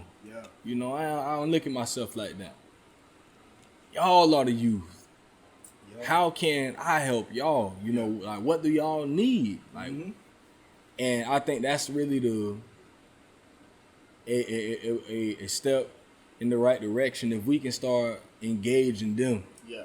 Because I think what happens is we as grown men and grown women, we try to get together and come up with all of these ideas for the youth and tell them, you know, well, we come up with all this stuff and say, well, we're going to do this and we're going to do that. You know, and a lot of the stuff that we come up with aren't things that they're even interested in. Exactly. And I mean, that's just honest. You know, they're not interested in that stuff. But in our mind, we like, man, that's going to be, well, I know they're going to come for that. Yeah. And they're looking at us like, man, y'all so out of touch. Y'all gone. You know, we don't care about that, you know, because I seen that one time I was in a meeting and the guys came up with this idea of getting the community, like a community versus law enforcement dodgeball thing. And I had one of the young men with me. They don't want nothing to do with the police, man. Man, that man told them, I told him before we went in the meeting, I'm like, bro, just be real. Yeah. When you go in here, you know, they're going to be saying some stuff that you might not think is something that's going to reach your age group. Man, tell them straight up, nah, that ain't it. Yeah. And they asked him how he felt about it. He said, nah, that ain't, like, what, how is that going to help us? Yeah. You know, we come out to this event, okay, we have fun for a couple of hours. That's it. And then y'all gonna leave and go back to y'all. Yeah, but we gotta do the same old stuff. He was like, we gonna come back home. My mama light still gonna be off. Yep. And you know, I'm still gonna be in the same situation that I'm in. Yeah. So he was like, man, so they asked him, they were like, you know, so what is it that y'all need? You know, that y'all want. He said, man, we wanna make some money. Straight up. He said that's what we looking at. You know, we looking on how we trying to find ways on how we can make some money, bro. We trying to eat. Yeah. You know, we trying to make sure that, you know, we gonna have dinner for tonight. Yeah. He was like, and when he said it, bro, it was. I'm like, bro, that's real. And you don't think about it unless you grew up in that situation. All right. You know, and so I mean, I understand fully where you come from. That's why I spent 6 years of my life feeding the homeless. That's real. You know, and me and a few other people that I went to church with. You know, it started out on Mondays. We would go downtown to feed the homeless because I knew what it felt like to go without. That's real. You know, and I didn't want. We put on this earth for a reason, man. Mm-hmm. And you want to do everything you can do to help the next person, no matter how they receive the help. You know, I ran into so many people who was just so ungrateful. Yeah. But I did my part. Straight up. And you can't worry about how they feel about what you're doing. You just got to do your part. And so once I adopted that mindset, man, I was just like, you know what? I'm out here, and it's for the glory of God. You know, I'm not out here for no attention or anything. We used to advertise it on, not necessarily advertise, but we used to put it on Facebook, you know, to let people know what's really going on with the homeless community around here in Gainesville. Like, if we could help them eat, they could focus on other stuff. That's real. And there was quite a few people that they would thank us so much because they didn't have to worry about buying food this day. They could save that little bit of money they had for something else. And quite a few of them actually ended up getting apartments. Yeah. We had a few of them that got off drugs and got themselves into rehab and stuff. It's just so much stuff that happened in those 6 years down there feeding the homeless, man. And then things changed. I started working for the school board. God gave me the opportunity to be with my family a lot more. And there's other people that are filling the void of feeding the homeless. So, you know, God is not allowing them to lack in that area, especially downtown, because, you know, the homeless population is out of control around here, man. Yeah, it's real. And now you have some people who want to be, some of the people so real, bro. I had somebody tell me that I make more money, you know, being homeless than I would if I had a job. Yeah. You know, I'm just like, oh, okay. It's real. You know? And then to go back to what you were talking about with the young man and everything and trying to come up with something for them to do, I've been on a few different things dealing with stuff like that, trying to help the community and stuff like that. The very last thing I did was the walk out the violence thing, which happened last year in May. Bro, it had the opportunity to be one of the biggest things ever in Gainesville. Mm-hmm. We reached out to all these different people on Facebook and stuff, and so many people talked about they were going to show up, they was going to do this, they was going to do that. Mm-hmm. And you saw how many people showed up. Yeah. You know, it was more people not from our community that showed up and actually helped us when they didn't have to. It's real. And a lot of people look down on that because they're just like, they just did it just so they can say, because I actually had conversations with a couple people that, but they just wanted to say they was able to help some black people. And that wasn't the case. Yeah. Bro, what was it? Moms Demand Action. Yeah. It was a lot of white ladies who had siblings and loved ones murdered due to gun violence and stuff like that. And they do their own little walks and protests and stuff for this. They go to the state capitol. They go to other little places and stuff, and they do this stuff all the time. And they happen to hear about what we was doing. They didn't march. They set up different posts around the east side of town. So clutch, and they gave us snacks, drinks. So clutch. Man, they helped us out so much because we walked for 7 miles. Yeah, boy, that thing was clutch, boy. And it was hot. Real hot. We didn't think about refreshments like that, bro. Right. And so we had another guy. I don't know if you remember the name of it. The guy that did the barbecue. Yeah, I remember him. All the barbecue was free. We told people it's going to be free food. Nobody still showed up.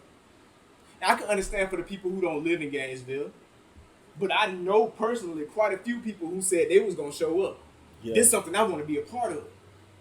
But instead of being a part of that, you want attention and you want to be seen, you want to be known, so you wait till whatever we were doing was done over with, and then you want to try to organize your own thing. Yeah. Instead of trying to come together for the betterment of the community, it's not about us. It's about the violence. Straight up. You know, and so we did that whole walk and everything. It was awesome. Everybody got a chance to share their story, things that they had been through. And we got a chance to be interviewed by different people so we can get what happened to us out there for people to understand that you're not going through this by yourself. Straight up. And like I said, this thing could have been so much major than it actually was. Mm-hmm. And then look what happened the year after that happens. So many more people getting killed. Real, and then you have all these people that are focused on, this is what I hate. And I absolutely hate this, y'all. I'm all for standing up for what's right. Mm-hmm. I'm all for standing up for what's right. But I hate the fact that we will protest for something that happened states away. All right. But we won't get together and do what we got to do for the people right here in our own community. That's real. Even when it's organized by people to do something and you're going to get something out of it, all you got to do is show up. Straight up. But let a white person kill a black person, a police officer kill a black person. It's sad. Don't get me wrong. It's sad, it's wrong, and it needs to stop.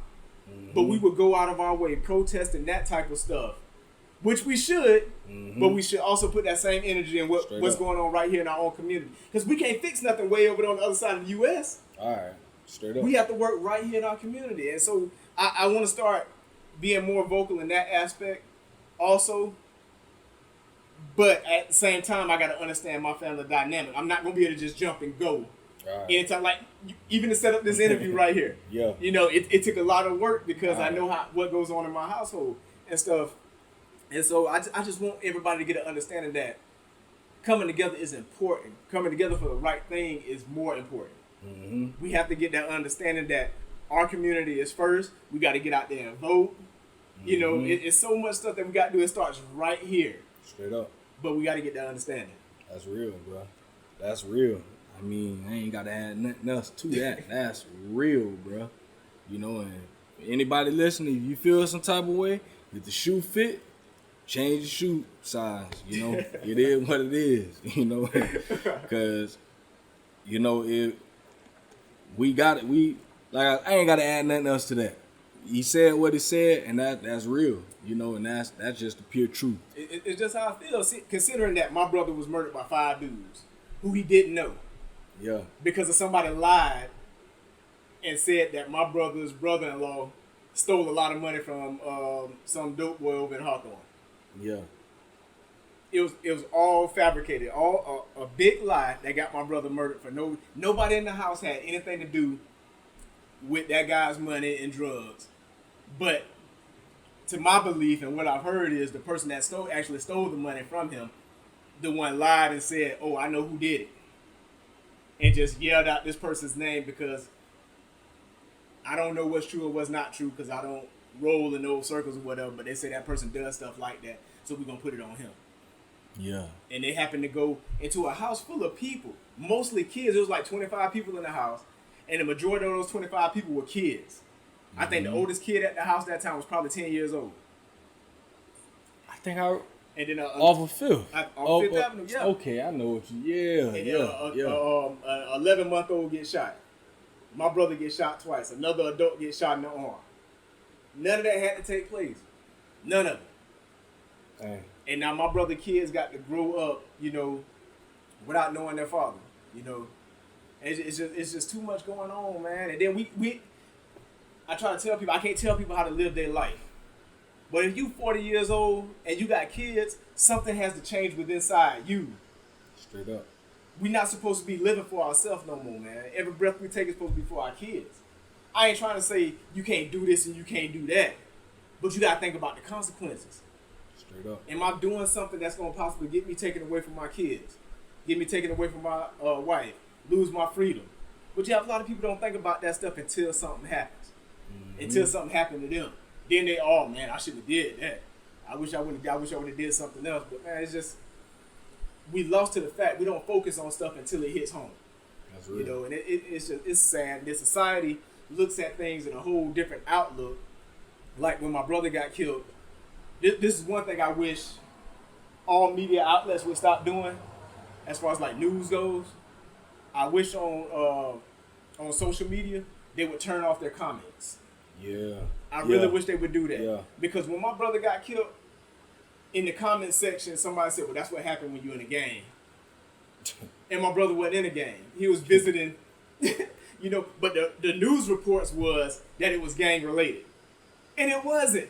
The news reports get it wrong so much, man. And then you have these trolls and racist people that come up in the comments just to say whatever they got to say because they too afraid to say it to somebody's face. Mm-hmm. So they hide behind their little computer screen and type up whatever they got to say, man. And they say some awful stuff, you know. And it's completely sad. I really wish they would turn off the comment section. Let people just read the story.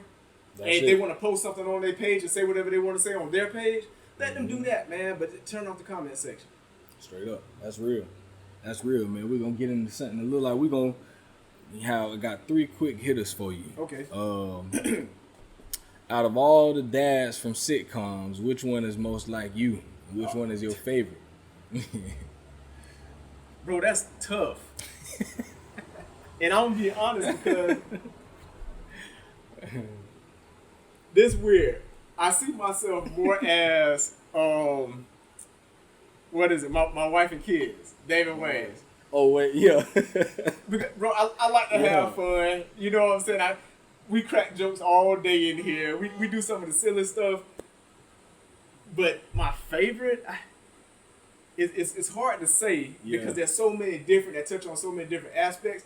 And to this date, the only father I see that go through some of what I go through is the dad from the show Speechless. And a lot of people ain't watched that show. I heard of that. I heard my wife told me about that. It's a good show, man, with a family who has a son with a disability. Yeah. And it shows you what they have to go, and it's funny. Yeah. That's why I like it. It's not too serious or whatever. So as far as like the dad I look up to, I would say that guy. Yeah. Because he's dealing with what I'm dealing with. Yeah. Even though he's an actor, he's not dealing with it in real life. But on that sitcom, he's dealing with what I deal with, and I act more like the Damon Wayans character. Yeah. Not to the all the stupid stuff, the extra stuff. Yeah. But I just like to have a good time, man. Yeah. And make sure I'm here for my family and take care of them. But make sure that they have a good time because you don't know when you're not gonna be here no more. Straight up. Like I'm not speaking that in existence, but I can go to sleep, and then next thing you know, y'all put RIP on Facebook for me. Straight up. You know, and I want to make sure my kids remember me. I want to be their hero. I want to be the person that made them laugh. When they think about me, I want to think about all the good stuff that we did and stuff like that, man. I like to have a good time with them. I wish it was more in Gainesville or even Alachua County for people with special needs to be able to do it, especially kids. You know, they have different parks and everything, but a lot of kids don't like going to the park. Mm-hmm. You know, places like Chuck E. Cheese that aren't handicap accessible. Where I have to take my son up out of the wheelchair and hold him up to the game so he can play it and stuff like that. Somebody needs to make more accessibility to the people with special needs, you know. But yeah, man, that was a tough question. Next one, knowing everything you know now, what advice would you give to the 18-year-old Alonzo? Oh man, to get to the money a lot quicker. Yeah. I've always worked, but I was an underachiever. Mm-hmm. So I had so much inside of me that could have amounted to anything in life. Yeah. And I'm not talking about going to college and nothing like that. Bro, I played the background my whole life. Mm-hmm. Until I was pushed out front and realized that all the skills I had, I would have been more vocal earlier in life. I would have put myself to the forefront a lot earlier in life because those are the people that don't get overlooked. Mm-hmm. I got overlooked on a lot of stuff just because I stayed quiet and was just like, let them have that. I don't want to be out in the front because I don't want to mess up. Yeah. You know, but you learn from your mistakes, man. So I would tell 18-year-old Alonzo, don't be afraid to put yourself out there. Yeah. Don't be afraid to sell yourself, you know, because those are all the skills I've learned over being in the background, learning from this person, learning from that. I mean, I took so much stuff from different people and applied it to my life. I'm like, man, if I'd have did this earlier in life, things would be great. You know, I learned how to run a business from certain people. I learned how to work with my kids through getting myself, I ain't gonna say getting myself there, but people helping me understand that I can work in administration at Talking Charlie. Because once I got that position, people were like, how you got that job? And to shut them up, I'd be like, God gave it to me. Yeah. You know, if you want to argue against God, that's on you. You know, but bro, I was actually placed in a position to interview for that position with no degree, which was required, and not a lot of the knowledge that I needed to have. But I had it and didn't know I had it. Yeah. You know, and then I was able to relate everything to the experiences I had out there. And so I would definitely tell 18-year-old Alonzo to get off your butt and go get it. Straight up. Put yourself out there in the forefront. Make those mistakes so you can learn earlier in life than what you had to go through. Yes, sir. Last question. What advice would you give to any young dad out there that's listening right now? Don't give up. Yeah. No matter if it's sweeping floors, you know, cleaning bathrooms, whatever the job is, don't give up on it. Don't turn a job down just because people say, "Oh, I wouldn't do that." You know, I even though I don't work at Taco Charlie no more, I still advocate for that place because some people out there with disabilities that need the help of people. Mm-hmm. You know, and you'll have a lot of people tell you, "Oh, I worked out there." You know, I don't go out there. They horrible. They hate this, that, and the other. And you have to go out there with your own experience. I had some bad times, but I had way more good times than bad times.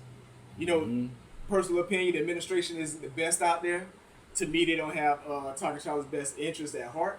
And the state don't have it at heart either. But at the same time, those residents out there need people. And so if anybody need a job, apply at Taco Charlie. I know the hiring process is hard, but they hire almost anybody as long as you ain't got no felony. I would encourage a young dad to just do whatever you got to do to take care of his family. Straight up. That's real. That's real, man. Well, we'll wrap it up right there, man. We done went all over the world on this one, man.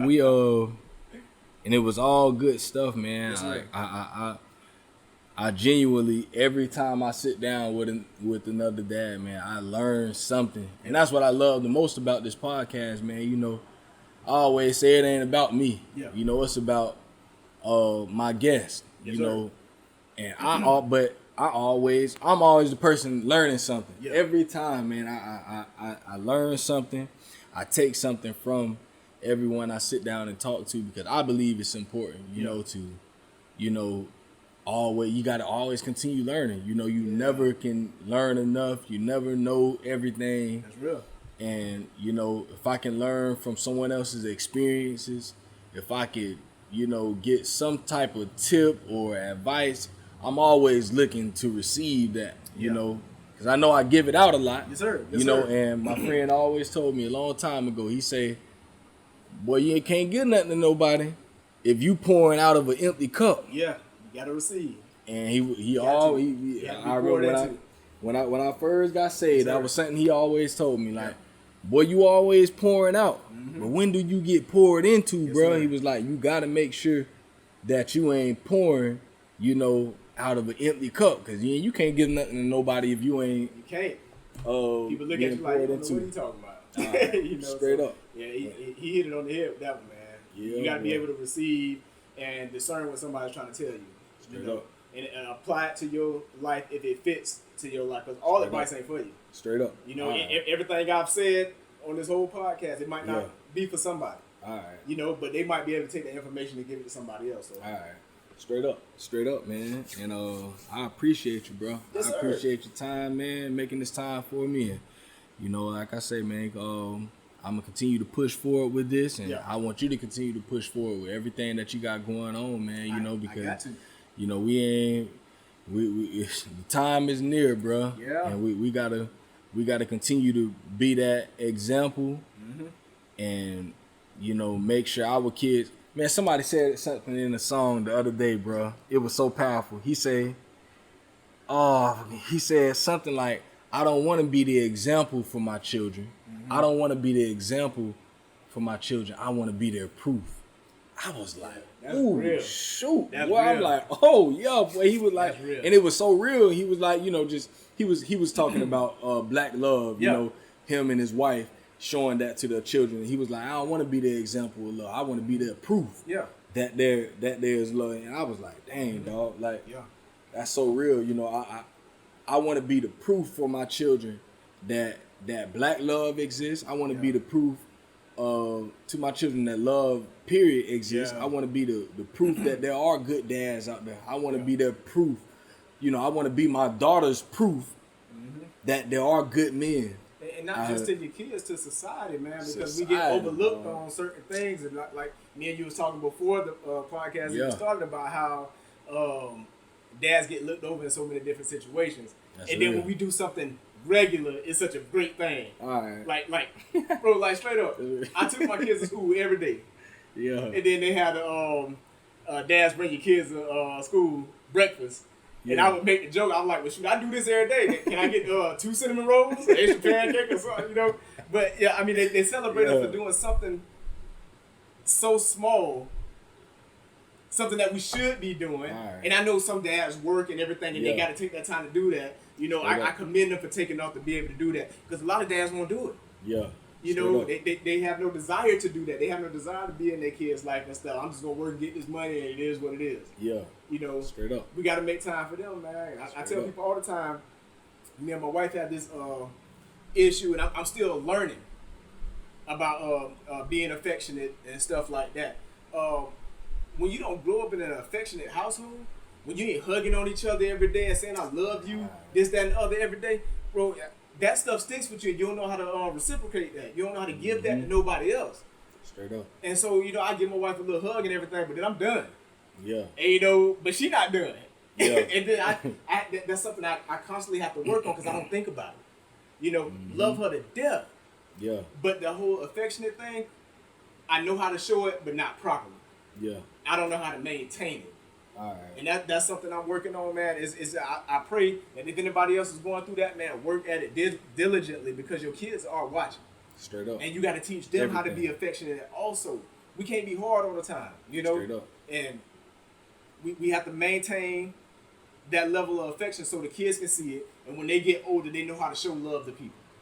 You know, you got to be willing to tell somebody that you love them and actually mean it. It's not just words. I'm going to show you that I love you. You know, straight up. And so that's something I want everybody to get, man. That's real. Affection is real, man. Especially to our significant others. They need that. You know, some dudes need it more than other dudes. All right. You know, that's how they grew up. When I first met my wife family when I was 16, we went to a family reunion. And her uncles and everybody, hey, what's going on? Give me hugs. I wasn't used to that. You know, wasn't no man hugging me like that. You know, and I'm just like, hey, what's up? They give me hugs. I'm like, all right, yeah. You know, it was strange to me. But being around them so many years, bro, they consistently showed me love. Yeah. Consistently. I go around, nephew, they dap me up and hug me and everything. I'm just like, man, this what's up, man. They consistently showed me that genuine love from the beginning all the way up to now. All right. You know, from 16 to 40. And they still treat me the same, man. That's real. That's real, man. Well, I hope all my listeners out there, if y'all still tuned in, you know, at this time, you know, I pray that y'all took something from this, even if it's just one thing, you know.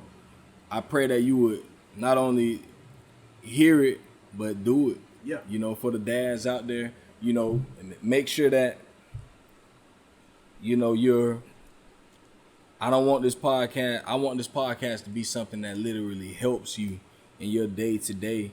And that's why I have these men come on and share their stories and share their testimonies, share, you know, their experiences, because we can all learn from one another. Yeah. And everything that we learn, we should be trying to put it into effect. So, like I say, man, I just pray that y'all got something out of this. It's the last episode of season 2. Season 3, I got some good stuff. I got some good brothers coming on. So I thank you for all the support out there. I made it 20 episodes. Been getting some really good feedback. So I appreciate all my supporters out there, man. Y'all bear with me on these shirts. I'm in the process of buying my first house, man. So I've been trying not to get too many things, but the shirts are coming. Yeah. Trust me, they're coming. They're coming soon. A lot of people still been asking me about them, but I appreciate all my listeners out there. I got a good bonus episode coming in between season 2 and season 3. It's gonna be it's something good. I got something up my sleeve that I think is needed right now, and yeah, y'all continue to stay tuned. It's Dad Can We Talk? I'm your host, Anthony Ray. Appreciate you. Love.